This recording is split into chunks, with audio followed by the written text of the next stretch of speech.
Hey there guys, and welcome back to Gaming Chat. This is the new apartment that we are in, and I figured I'd just make a quick little video about how I feel about multiple game endings and the replay value behind them.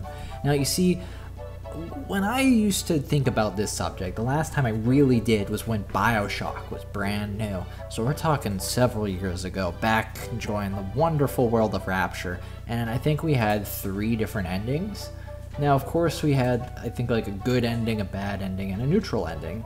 And so, spoilers will follow, so if you haven't somehow played BioShock, I would suggest, taking this video and putting it off to the side. But, here we go.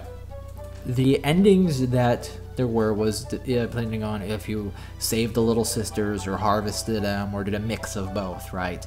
So, it was pretty simple. If you saved all the little sisters, you got a good ending. If you harvested them all, you got a bad ending. If you had anywhere in between, just even one little sister, I think, you had a neutral ending. Okay.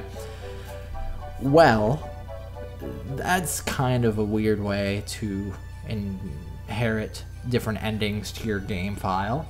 And so, of course, when it happened, you would see the ending and it makes you think, huh, was there any other endings out there? And so then you might go and play a different style. Now, I could totally understand replaying a game like BioShock if it's a lot of fun for you. Maybe there's a new game plus, which I don't remember if there is, and I don't think there was.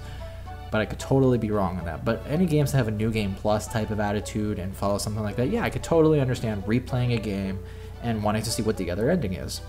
Then you threw the third option in there, the neutral ending, which at that point really didn't seem worth doing.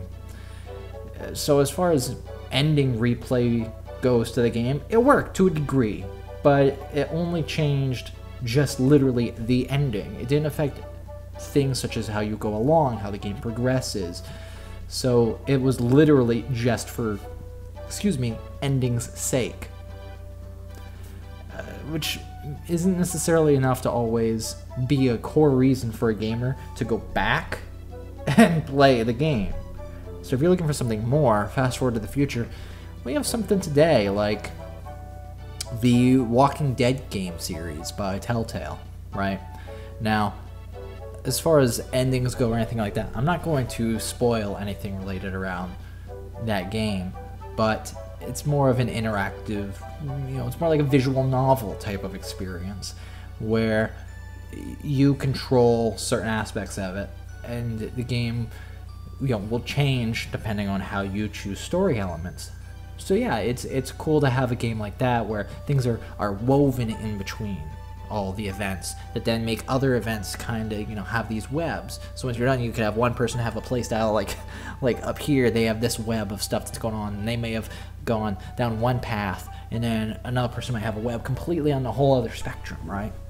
So that's really cool. Same thing with things like Mass Effect. Choices leading up to the events that create endings. Those type of experience could warrant having multiple playthroughs, but when you have a clear and simple, hey, here's a couple choices that will affect it, it doesn't feel as significant. It doesn't make me want to replay the game just for the sake of getting that different ending. It doesn't seem warranted to me to go back and play an entire game. Like, I had no desire to go back and play all of BioShock just to get that different ending. Instead, I figured, hey, might as well just load up YouTube video. I mean, might as well just, I have a Chromebook here, right? In 2 seconds, I can find out what the goddamn other results are on YouTube. Okay, so and I don't necessarily feel that way for all games. It's just for the ones with simplistic choices, right? Things like the Telltale games, things like Mass Effect, the ones that interweave choice throughout on a regular basis, that really are what make it feel worthwhile to replay a game. But just for the sake of a different ending, the more minimalist you are, the less likely we are to play one. So if you're gonna incorporate multiple endings into your games, I highly suggest you think about, why. Why are they the way they are? Why do you have these different endings? I mean, look at Dead Rising. It was, I think, an Xbox 360 release, and one of the first games way back in the day, about 8 years ago or so. And that had multiple endings based on how many people you saved in it.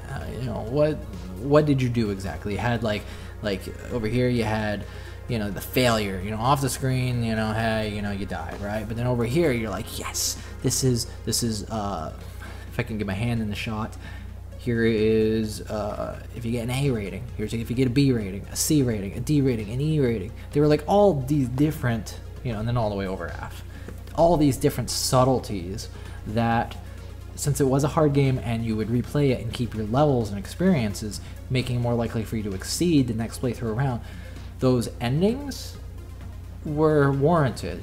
It gave us something to fill the gap as we got better at the game. Because the game, yeah, it had a story, but a lot of people, you know, we played it, you know, the story was humorous.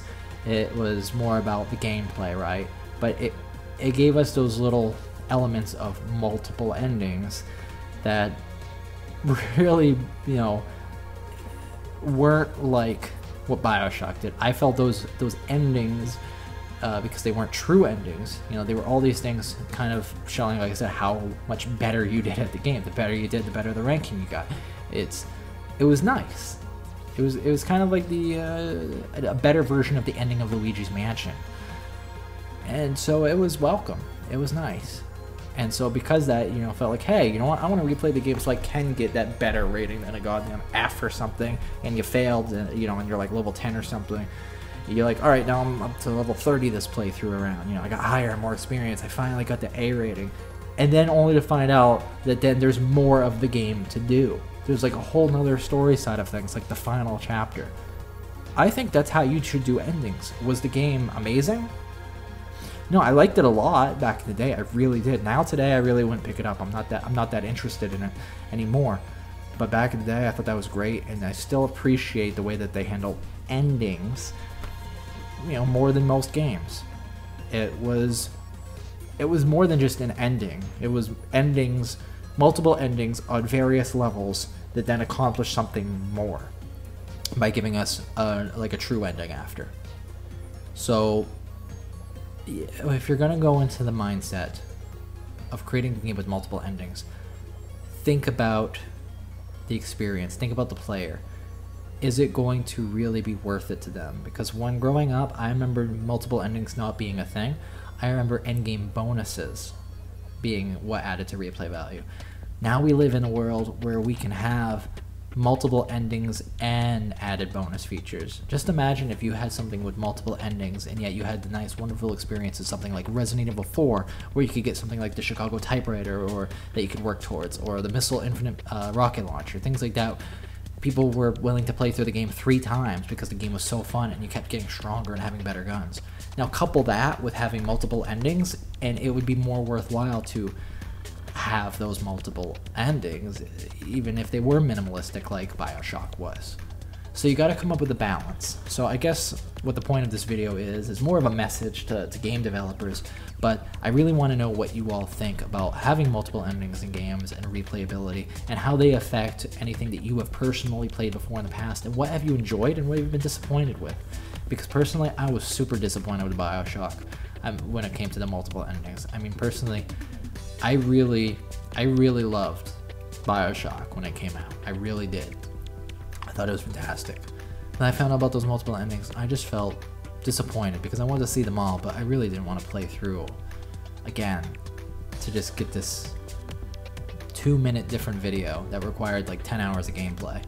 It wasn't worth it to me. I already had my fun with the series at that point. I mean, you know, when it wasn't a series, I had fun with that game at that point, finishing it. And so I think game companies just gotta play it smart, and we as consumers, we need to, you know, be vocal with our opinions on how we feel about those things. I mean, I've yet to play Mass Effect 3, but yeah, I heard a lot of people were vocal about the ending.